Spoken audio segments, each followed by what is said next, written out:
Depuis des millénaires, quand les cours d'eau le permettent, les hommes font flotter le bois pour le transporter. Les plus vieilles civilisations en attestent. Ainsi, les bas-reliefs assyriens qui représentent le flottage du bois de Sèvres au 8e siècle avant Jésus-Christ dans la vallée du Tigre au nord de la Mésopotamie, bien avant encore. 3000 ans avant Jésus-Christ, les peuples océaniens franchissent le détroit de Torrès entre l'Australie et la Papouasie sur des radeaux de bambou ou de roseaux reliés en longues bottes. Au Moyen-Âge, partout en Europe et ailleurs, les hommes font flotter le bois pour se chauffer, pour bâtir, pour alimenter les fours et les feux. Le flottage le plus rudimentaire, c'est le flottage à bûche perdue. Les hommes coupent le bois, le rassemblent sur les rives des cours d'eau, ruisseaux ou rivières, chaque tronc marqué du symbole de son propriétaire. Et au printemps, quand les hautes eaux arrivent, on jette le bois à l'eau, on laisse descendre le courant, jusqu'à un lieu-dit, un barrage, qui est fait soit de lieux plantés dans le cours d'eau, soit un simple câble tendu. Plus compliqué et plus technique, le flottage en train. Alors là, les arbres sont reliés pour faire un radeau. Puis les radeaux sont mis bout à bout pour faire un train que des flotteurs vont diriger.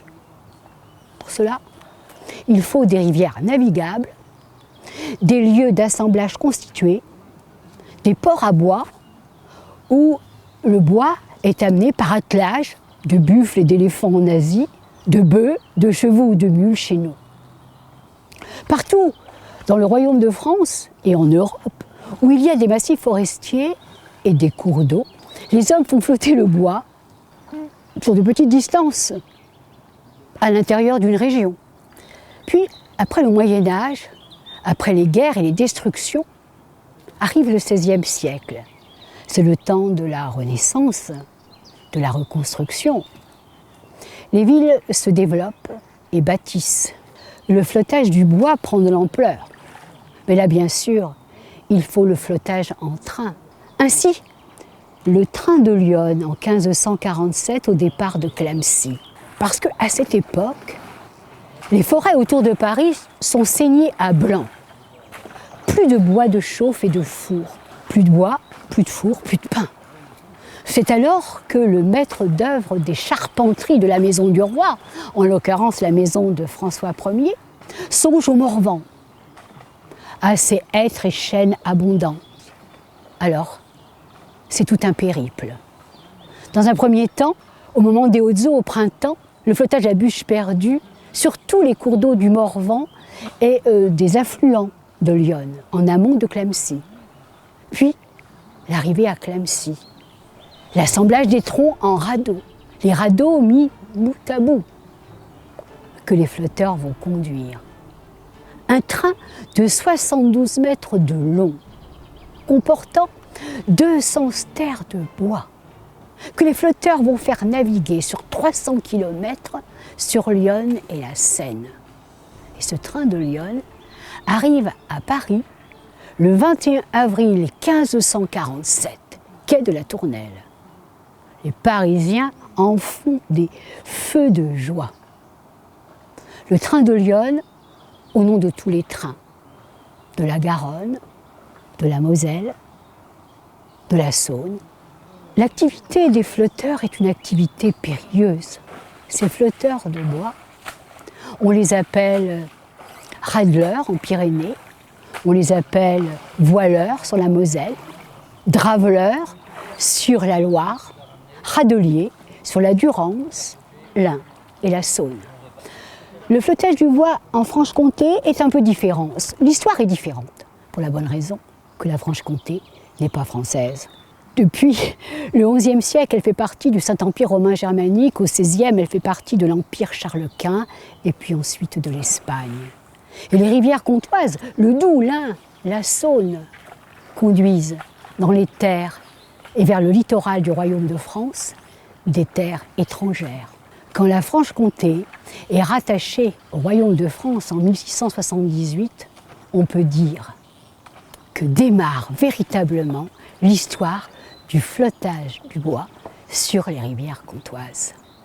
C'est que Louis XIV a voulu un projet pour le royaume de France, celui d'avoir une marine, une flotte navale capable de rivaliser avec la flotte anglaise ou la flotte des Provinces-Unies. Il lui faut une armada de vaisseaux. Et pour faire un vaisseau de 110 canons, il faut quand même 3500 chaînes. Pour faire un vaisseau de 74 canons, il faut 2600 chaînes. Et il faut des chaînes pour la coque, et il faut des résineux pour la mâture. Oh, que le royaume de France est content d'avoir récupéré la Franche-Comté. Au bout d'un siècle de guerre, enfin, la Franche-Comté est française. Et la Franche-Comté, c'est un trésor. Elle apporte au royaume de France ses salines, ses forêts, son bois, ses chênes, ses résineux. Parce que pour une armada de vaisseaux, il faut des ports et il faut des arsenaux.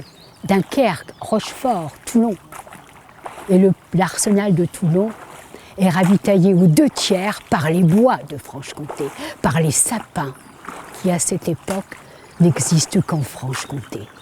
C'est l'épopée du bois de marine de la Franche-Comté. C'est l'aventure des râteliers de la Loue, des forêts de Joux à la Méditerranée, des râteliers de père en fils, qu'on appelle aussi mariniers à Chamblay, des mariniers qui savent entretenir le patrimoine du flottage du bois, un patrimoine mémoriel de la Franche-Comté. Et pour le rendre vivant, eh bien, nous avons la confrérie Saint-Nicolas des râteliers de la Loue.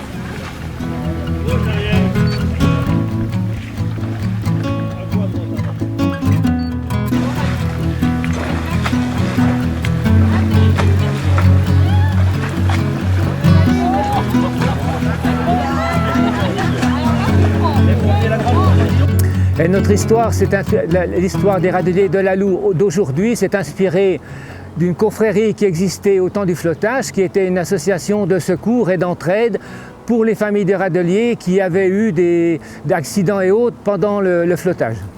Et donc, notre association a adhéré à l'Association internationale des flotteurs et râteliers, qui a fédéré avec le temps 43 associations pour 11 nations différentes, donc quelque chose déjà qu'on appellerait de copieux.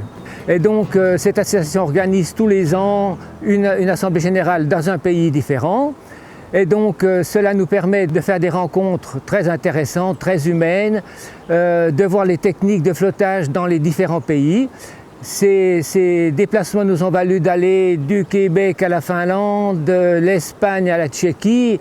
Et donc, comme anecdote, par exemple, pour une assemblée générale en Espagne, l'association avait demandé que chaque délégation apporte de l'eau dans une bouteille. Et donc, à l'occasion d'une cérémonie officielle, chaque délégation est venue vider sa bouteille dans une vasque où était déjà de l'eau de la rivière de ce pays. Et donc, une fois ces eaux mélangées, chaque délégation est venue remplir sa bouteille de ces eaux mêlées. Et on pense que, je trouve que c'est très, très prenant, ça prend dans les tripes.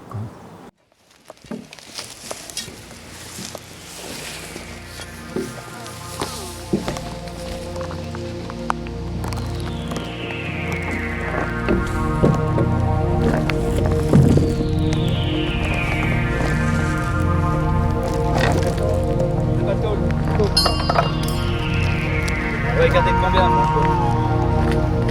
Beaucoup, regarde, il y a du jeu là. Non, ouais, ils sont pas serrés les bois. Un petit peu là, allez, deuxième clamot. On peut faire la réception? Oui, c'est bon.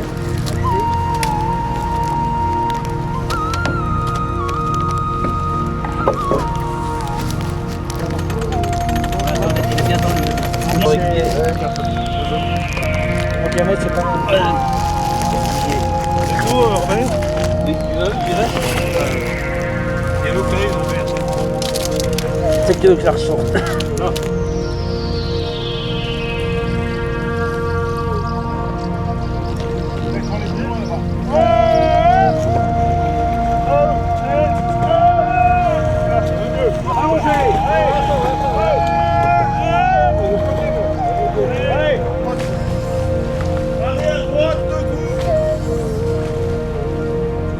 Parce qu'il faut qu'on prenne la barre.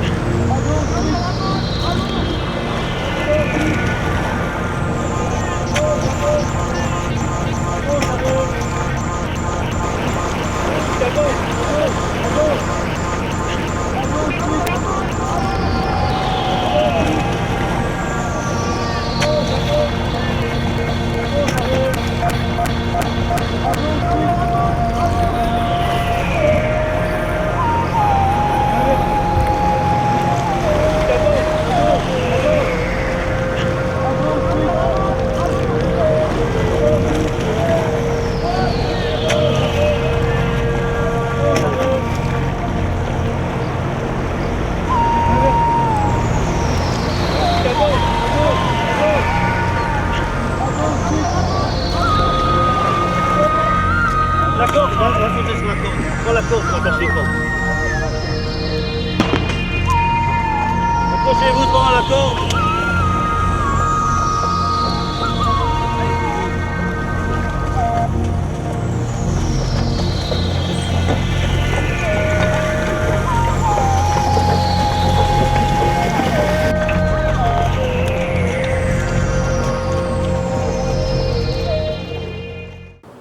Pourquoi Chamblay a pris cette importance au niveau d'un patrimoine inhabituel ici en Franche-Comté à l'origine?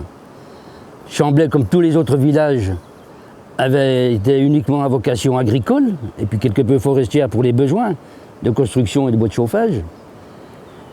Et à la conquête de la province Franche-Comté, conquête de notre province, donc sous Louis XIV, il y a un grand besoin de bois s'imposait pour la marine royale, sous les ordres du ministre Colbert.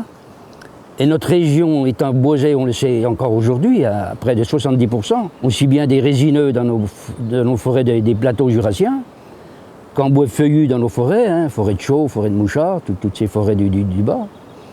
Alors les grands sapins allaient servir à faire la mâture des bateaux, puisqu'à cette époque les vaisseaux étaient tout en bois. Et les chênes courbes, les courbats qu'on verra en forêt de chaux aussi, servaient à faire les carènes, c'est-à-dire la carcasse, le squelette des vaisseaux.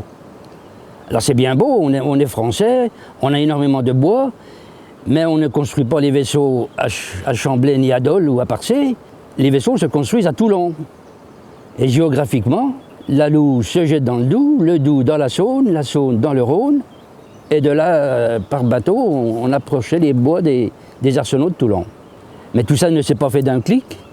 Tout ça s'est fait à la main de l'homme, avec la main de l'homme. C'est la main de l'homme qui est très importante là-dedans. Alors les grands sapins, on va prendre un exemple, village de Villeneuve-d'Amont, Villers-sous-Chalamont, tout de suite près de Levier, les forêts, la grande forêt de Joux, notre Joux comme on l'appelle. Et bien ce sont les petits paysans du coin qui allaient devenir s'improviser et puis devenir bûcherons. Une fois l'arbre abattu, il fallait les descendre, les approcher de la rivière. Là, ce sont toujours ces petits paysans qui vont voiturer tous ces bois, en sachant que ces bois, ces grands sapins, garderont toute leur longueur, c'est-à-dire une moyenne de 35 à 40 mètres. Donc ce n'est pas un fétu de paille qu'on a à descendre. Et cette activité, cette profession, on peut dire cette activité, par les paysans du premier plateau, prendront le nom de voituriers de marine, parce qu'ils travaillaient pour la marine. Donc on imagine les difficultés, la peine de ces hommes, parce que c'était uniquement à force du bras, de levier, de cris, et surtout pour transporter et descendre les bœufs. Et sur des chemins qui n'étaient pas l'allure d'aujourd'hui, l'état d'aujourd'hui de nos routes actuelles. Et connaissant notre région, il fallait descendre salin, comme on dit. Donc il faut se retremper dans cette période et ces difficultés. Donc ces bois descendaient ici du premier plateau, et ils allaient se diriger où? À Chamblay. Et pourquoi Chamblay? Ça aurait pu être un premier village, Villers, ou Mouchard. pas mouchard puisqu'il n'y a pas la Loue. Alors le décret, dans l'ordonnance de Colbert, décrétait qu'il ne fallait pas que les bois soient mis à l'eau, c'est-à-dire exportés, à moins de 30 lieues, et qu'un coin propice, qu'une rivière propice, permette cet assemblage et cette évacuation. Et il s'est trouvé que Chamblay était le point crucial, le point qui convenait le mieux.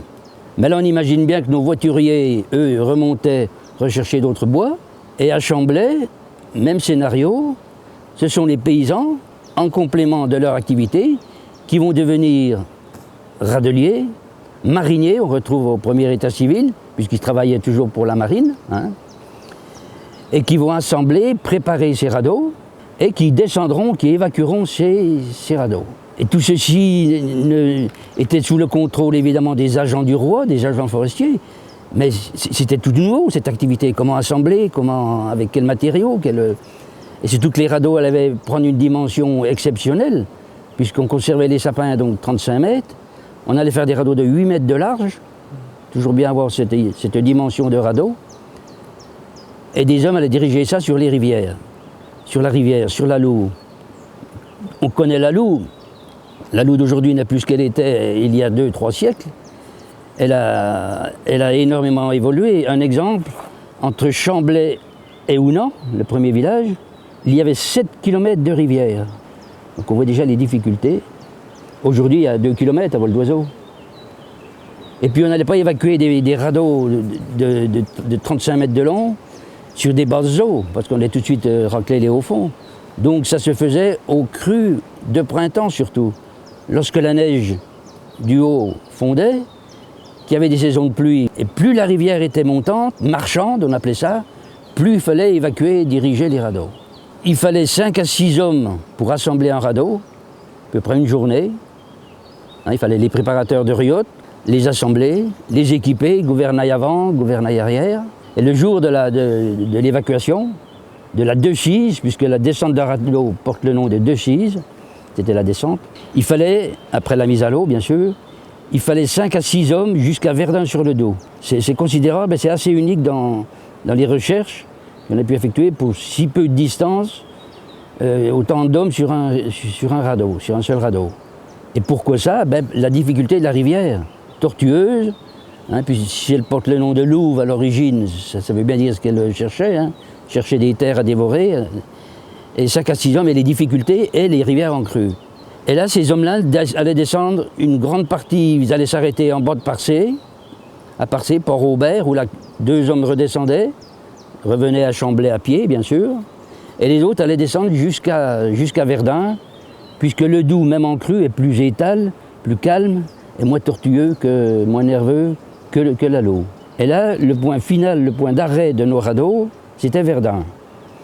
Parce que là, à Verdun, on arrive sur la Saône, il y a des tirants d'eau plus épais, il y a une autre dimension de la rivière, et on va assembler des radeaux les uns à côté des autres, les uns au bout des autres, pour faire vraiment de grandes îles flottantes, où là, 1 homme, 2 hommes, 3 hommes suffiront pour descendre jusqu'à Lyon. Donc il faut tout ce contexte pour imaginer tout ça. Et nos radeliers de la Loue remontaient à Chamblay à pied, en empruntant des chemins, les villages qui suivent la rivière. Alors on dit qu'on a de traces qui s'arrêtaient, évidemment, même si c'était au cru de printemps, ils s'arrêtaient boire un café, certainement dans bien des auberges des villages.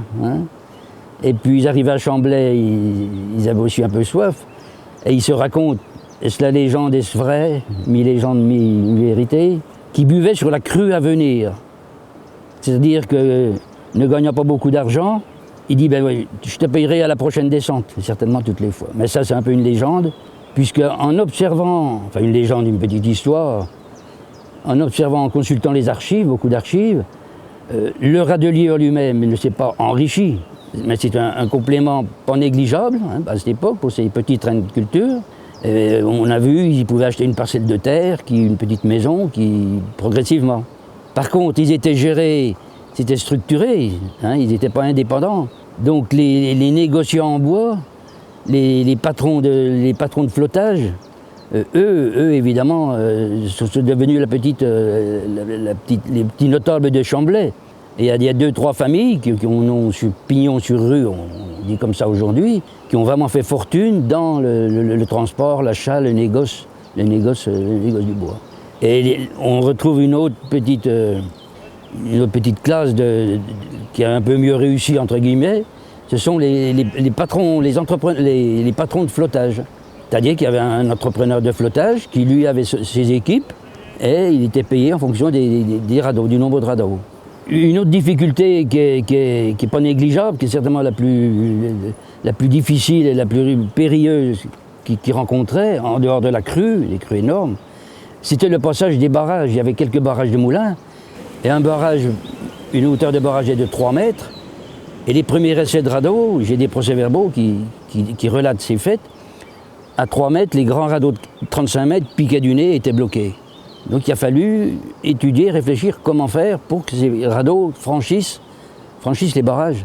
Alors il suffisait de décaisser la hauteur du barrage, de la diviser en deux, de faire une ouverture, un pertuis, un passage, qu'on appelle et qu'on a sous l'exemple, un bel exemple ici, c'est la portière à radeau de Moulins-Toussaint, où là le barrage est à mi-hauteur de passage et nos radeaux peuvent descendre comme on voit sur les photos.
Alors on pourrait dire, mais on a vu dans d'autres régions, et on le voit encore, sur de grands radeaux, sur des surfaces comme ça, On pouvait transporter tous les produits inimaginables pour les villes qui se trouvaient. On aurait pu transporter du blé, du vin du Jura, je sais pas, du matériau, du sable dont avaient besoin les... Eh bien, sur la Loue, on ne pouvait rien mettre sur le radeau, sinon un petit tonneau. Donc on se dit qu'ils exportaient bien du vin. Non, c'était le carburant des radeliers, parce que la peine était dure. Hein. Voilà. Et c'était uniquement le bois des radeaux qui servait de marchandises. Hein. C'était un voyage sans retour. On remontait par les bois pour redescendre autre chose. Chamblay, c'était les résineux uniquement, parce que le radeau était résineux. Mais on a d'autres forêts de chaux, avec ces chênes courbants. C'est ces grands bois qui allaient servir pour les carènes, pour la construction. Et ces bois-là, on ne peut pas assembler un radeau en chêne, puisque le chêne tout de suite est immergé. Hein, il ne coule pas, mais il aura de l'eau, donc pas moyen d'assembler. Et puis un chêne n'a pas la droiture d'un résineux, donc ça allait être biscornu, ça allait être tordu. Donc les bois qui convenaient, les courbants, étaient approchés à Montbarré, puisqu'un endroit était propice, à Parcé, et étaient jumelés sur les radeaux de Chamblay, imbriqués de façon à ce que ces bois puissent être évacués en même temps. Et afin de compléter du devoir de mémoire que la confrérie ne s'impose pas, mais se doit, hein, on a voulu, et avec l'aide de communautés de communes et des instances, réhabiliter ce port au bois à Montbarré, parce que vraiment le lieu est unique, et il s'y prêtait bien. Donc des travaux ont été effectués, on a installé des rampes, des glissières à bois, et annuellement on installe toujours un radeau pour le tourisme, pour l'explication, et éventuellement des essais, et comment était assemblé, chargé, préparé et affrété un radeau.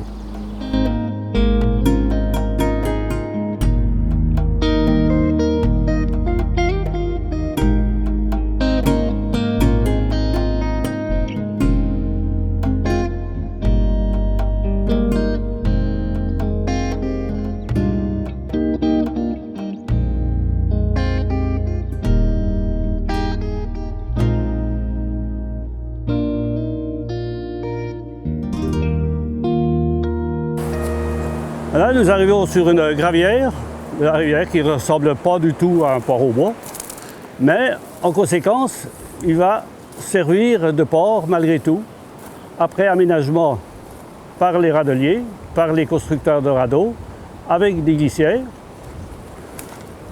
Et sur ces glissières seront apportés les grands bois qui arriveront de la Haute-Joux.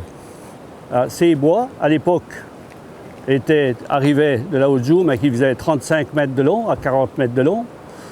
Et bien sûr, à notre époque, nous sommes plus modestes, nous en faisons que de 15 mètres. Toujours avec le même nombre de bois, 7 à 9 bois. C'est juste pour la largeur des passages de portières.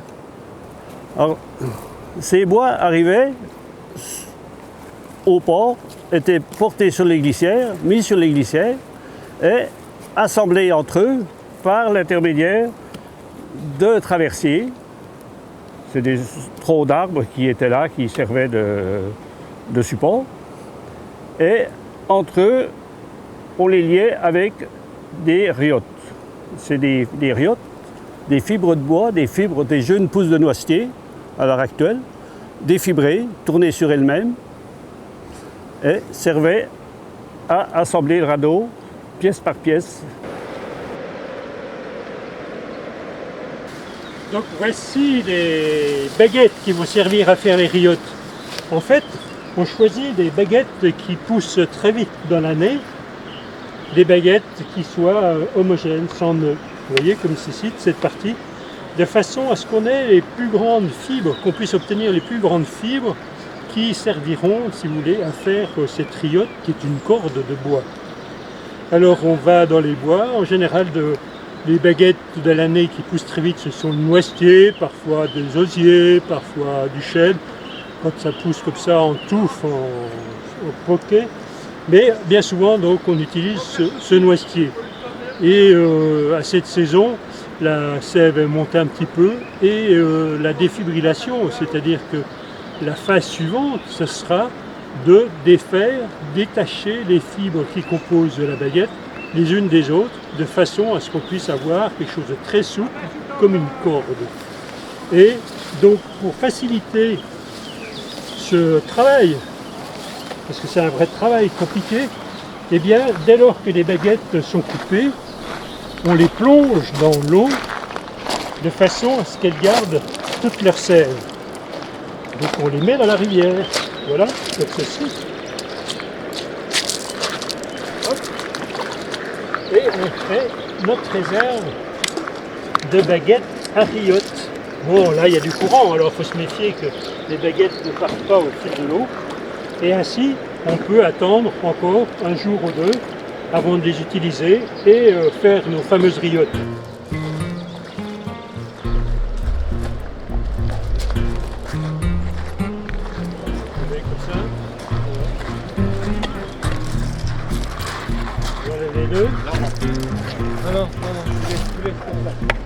Non, mais j'enlève les nœuds.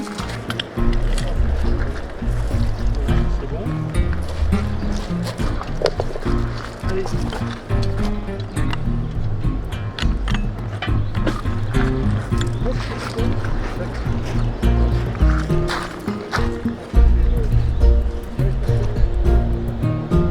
Voilà. On va défibrer la baguette de noisetier. Arrête, parce que là, faut serrer. Et pour ce faire, donc, on coince la baguette sur un pilori avec une cale pour que le pied soit fixe. Et ensuite, grâce à ces grosses pinces de bois, on va tortiller le bois. Et donc, il faut tordre la baguette de façon à ce que les fibres qui composent le tronc se défacent les unes des autres, mais sans casser. Ainsi, on va retrouver des grandes fibres comme une ficelle et pouvoir faire une corde. Donc pour ça, il faut aider le levier,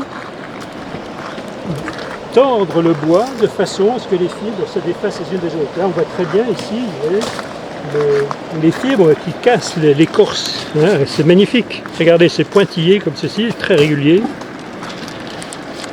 Et voilà, donc on avance tout doucement. Regardez les fibres comme elles sont tordues. Donc elles se défont les unes des autres. Alors on fait ça un maximum sans casser. Voilà, ça commence à troquer, on s'arrête. Et donc on va bloquer, voilà, jusque là. Donc cette première partie est faite et on va passer le relais à l'autre. Maintenant à la suivante. Il arrive, il arrive. Donc voilà, on aide. Tout ça, vous voyez l'écorce. Donc on va essayer de plier un petit peu pour favoriser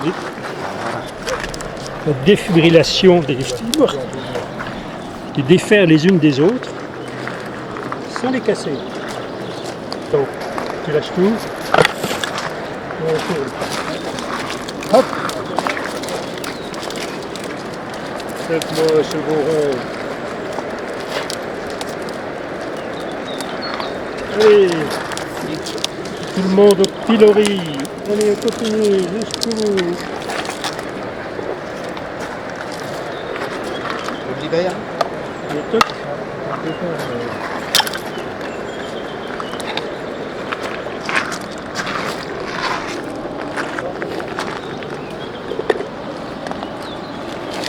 Hop, et voilà. Donc, les fibres sont encore nerveuses.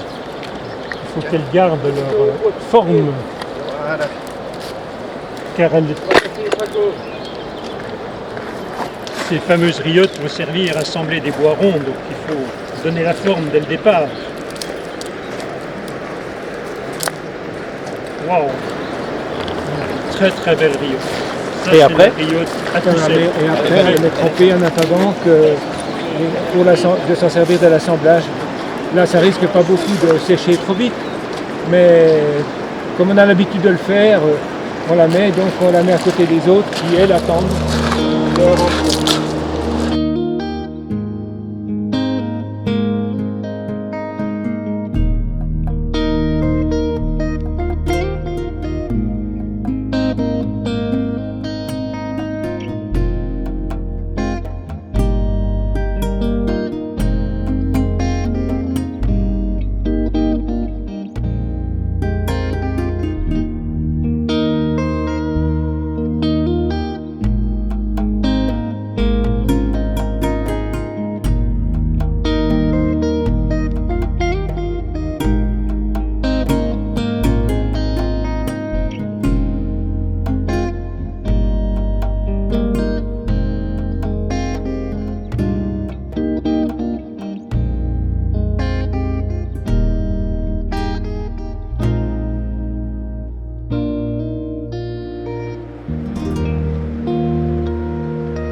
Hier. Allez, oh. Ouais, ce côté il est pas. Allez, on y recommence. Avec le bout. Allez. C'est bon. C'est là? Non. Ouais. Oh, ça m'étonne que ce soit là. Si, c'est là. Allez, hop. Rattrape le bout. C'est bon, c'est passé.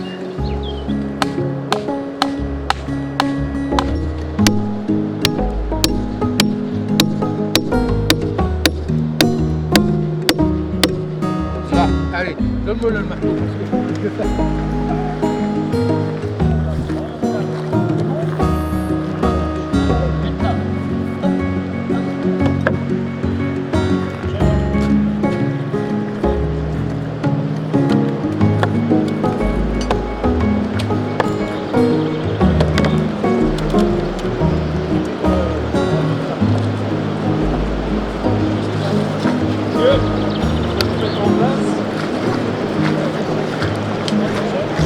Ça va bien. Tu vas...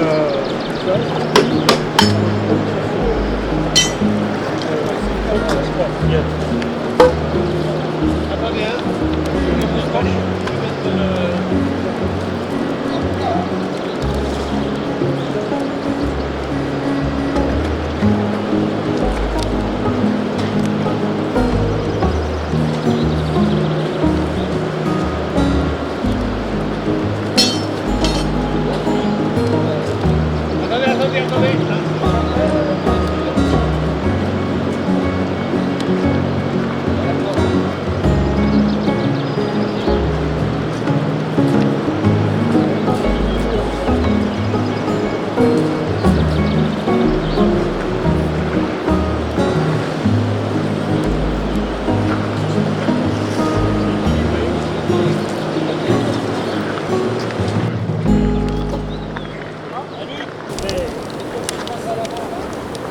Après, dessus étaient portés des supports de rame, qu'on appelle pucelles, et la grande rame qui servait, ou picon, qui servait à faire bouger le radeau sur l'eau, mais translater plutôt que de gouvernail.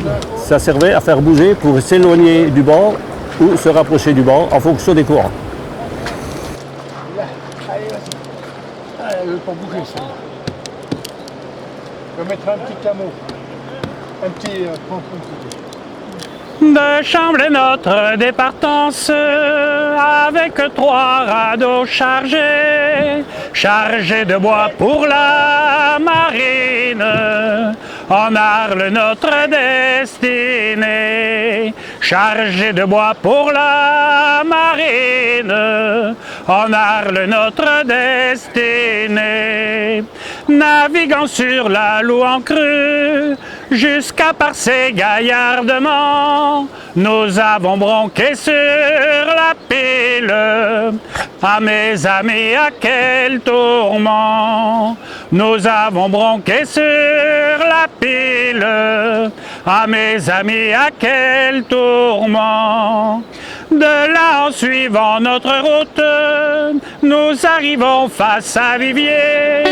Ah mes amis, quelle obédience la Saint-Nicolas on fêtait. Ah mes amis, quelle obédience la Saint-Nicolas on fêtait. Dans le bagnard, mauvais passage, un vent de chaos s'est élevé. Fallut porter la maille en terre, 3 radeliers presque noyés.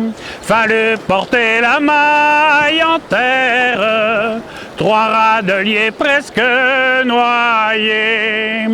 À Avignon, ville des papes, après le pont du Saint-Esprit, on s'arrêta chez Mère Agathe pour y tâter son bon vin gris.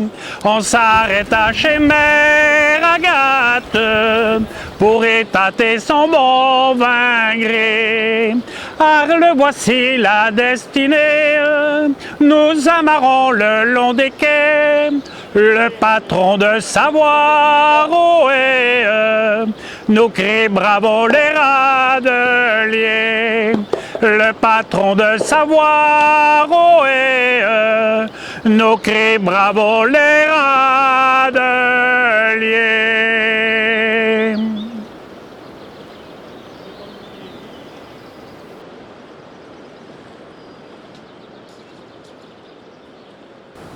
Chez les râteliers de la Loue, on a tous des patronymes.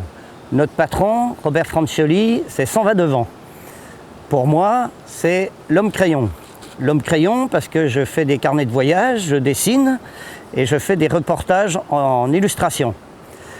Chaque fois qu'on construit des radeaux ou qu'on part à l'étranger ou qu'on va voir d'autres confréries, je pars avec mes crayons, mon carnet et mes petites boîtes d'aquarelle et je dessine. Et je dessine sur des feuilles de cette taille-là, toutes les illustrations possibles de ce que l'on peut faire. L'avantage, c'est que, contrairement à la photo, moi je peux faire des dessins d'imagination. Si le radeau, il n'y a personne sur le radeau, comme vous pouvez le voir là maintenant, moi je peux mettre des râteliers dessus. Donc à chaque fois, on fait des reportages et quand les reportages sont faits, je fais un petit carnet pour rappeler comment s'est passée notre réunion en Lettonie, en Tchéquie, en Autriche ou chez les Allemands. Avec Robert, on a réfléchi à une chose, c'est que quand on faisait des sorties scolaires ou des informations, des sorties d'informations sur les râteliers, il nous fallait un support. Quand on a pensé carnet de voyage, on s'est dit ça serait bien de faire un carnet qui explique comment on construit un radeau, où on construit un radeau, dans quelle région on faisait le flottage du bois, pourquoi on faisait le flottage du bois. Et donc on est parti à faire un petit carnet de ce format. Et donc vous avez l'illustration que j'ai faite et le carnet qu'on a réalisé.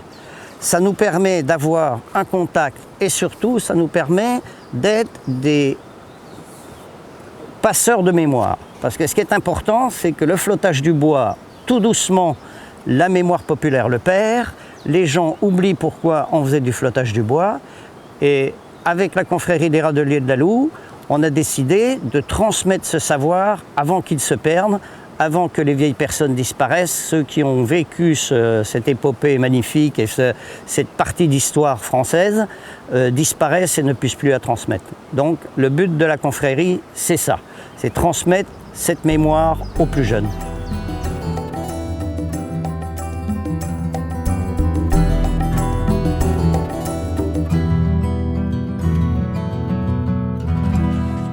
Actuellement, vous voyez, on est quasiment dans les conditions des râteliers de l'époque. La Loue fait un méandre, elle a un aspect, elle est boisée. On n'a pas l'impression d'être dans un canal. Et les difficultés demeurent quand même, puisque on a une veine d'eau là qui est en train de nous chagriner un peu la colonne vertébrale. On va bientôt se mettre sur cette veine d'eau. Et après, on va essayer de se laisser porter un peu.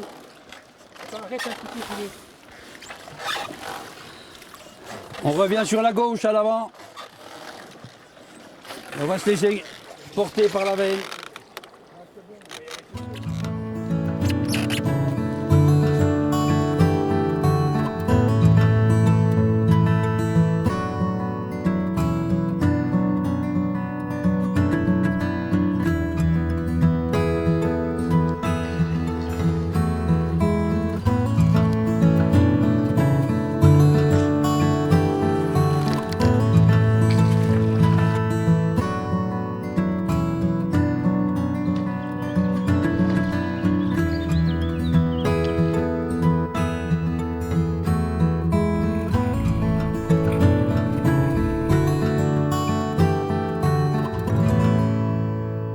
Et la confrérie œuvre à la mémoire de ce patrimoine qui a disparu. Et aujourd'hui, on pense que notre challenge, c'est de faire revivre cette histoire et ensuite de la transmettre aux générations futures qui ont peut-être des ancêtres qui ont flotté ici et qui ne le savent pas. Et donc pour cela, il y a eu des publications de fait, des recherches sur l'état civil de personnes qui étaient répertoriées en tant que râteliers, mais plutôt mariniers dans les états civils. Et donc on a toute la liste des personnes qui étaient les naissances, les décès, les mariages avec tous les antécédents. Donc les personnes intéressées qui ont eu vent qu'ils ont eu des ancêtres qui ont habité le Val d'Amour peuvent venir faire des recherches pour voir s'ils n'ont pas un ancêtre qui a vécu cette période formidable, je dirais. Et puis donc en même temps, on a ajouté donc la recherche de documents, d'outils. Nous avons donc un local qui s'appelle Le Repère où dedans nous stockons et exposons des outils, documents, archives et donc que l'on fait visiter à la demande. Et l'été, nous avons une permanence les deux mois principaux d'été. Et donc nous accueillons avec plaisir toutes les personnes qui sont intéressées par cette histoire, qui veulent venir voir la technique et éventuellement la pratiquer avec nous et peut-être, si c'est possible, faire un petit bout de descente sur un radeau. C'est très sympathique.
Tu regardes Gérard quand tu vois ce qu'il fait Philippe?